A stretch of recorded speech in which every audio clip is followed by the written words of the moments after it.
Okay, welcome back mga scalper. Another technical analysis for BTC. And wag na nga nating patagalin pa. Daily time frame is a green candle.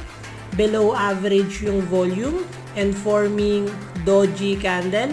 Silipin natin yung possible scenario sa lower time frame. So yung last technical analysis natin, we are on a downtrend momentum since puro lower high yung pinapakita ng BTC and still respected pa rin yung support area natin dito. Meron lang tayong candle na tumama dito and then nagbabounce back lang siya paakyat. So yung possible scenario natin na na-break yung trendline resistance, possible na mag-change tayo ng bias to uptrend momentum.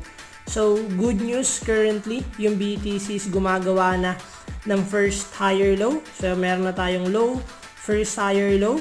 If i-respect ni BTC yung trendline support natin,